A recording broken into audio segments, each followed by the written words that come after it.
Plimoth Plantation has been around for about 60 years, and over that time it's gone through a lot of changes. Probably the biggest change came in 1972 with the introduction of the Wampanoag home site. And when you're here, they tell you their story from today's perspective in modern English. As a woman's contribution to her family, not work, this is one of the things that she would be doing, is taking care of her garden. Obviously, completely different lifestyle over here. It's not anything like we just had. Right, Jim. Well, welcome to the Wampanoag home site. Thank you. We are a little different from the English colony site up there. They're in 1627. Well, down here, we are in the 21st century. And by being in the 21st century, we get more points across on what's going on amongst native Wampanoag people today and how it was back then. The Wampanoag people have lived in southeastern New England for over 12,000 years.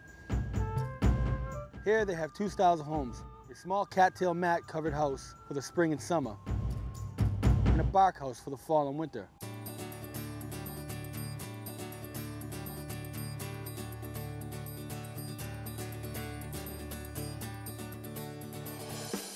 Well, at first we're gonna get these toggles and put them through the holes. These toggles right Yes, yes.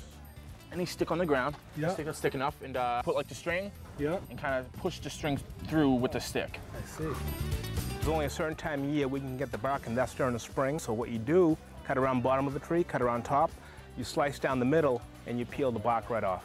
Send it on up to me, guys. We're gonna put it underneath that sapling right here. There we go.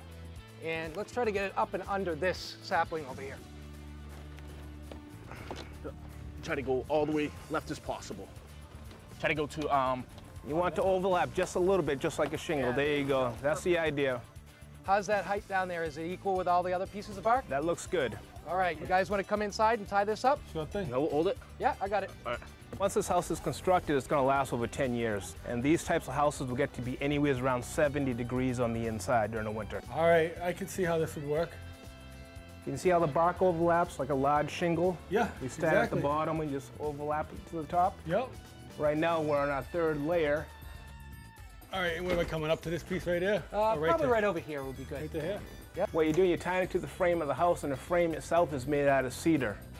And cedar itself will take over 10 years to rot in the ground. Really? So the frames are planted about 3 feet down into the ground. So you're not gonna move this thing.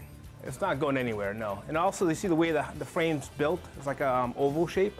Yep. And when you put the bark on, it's wind resistant. When the storms come, the winds have nowhere to get trapped, so the winds will go right around the house. In contrast to the cold weather bark house, the spring and summer house is made of cattails and woven mats. And just like the bark house, its design is perfect and simple. Oh, it's a lot more roomier than I thought it would be. Yeah, it is pretty roomy in here. It is built for a family for about 6 or 7 people on the inside. And the beds, like I was saying earlier, we will see mats and furs on the beds. Now this is what you were talking about earlier with the mats, where the heat will come up, it'll go out, push behind, cold air in. The insulation, you keep your doors closed, you get a fire inside, heat will rise and circulate around. Late August, early September, the girls will go out in the rivers in the boats, harvest the cattail, which is a water plant, then bring them back, then split them, then dry them on drying racks. Then once they're all dried up, you sew them into mats, then use them as roofing material. Oh, I see, I see. This right here, which is the cattail reed, has a natural cup to it.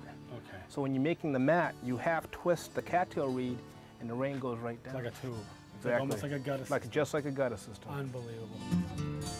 This has been great, but when we get back, I'm going to be building an actual boat, or as the Wampanoag called it, a mashoon. Hey, maybe they'll even let me take it out for a ride. You gotta stick around for this.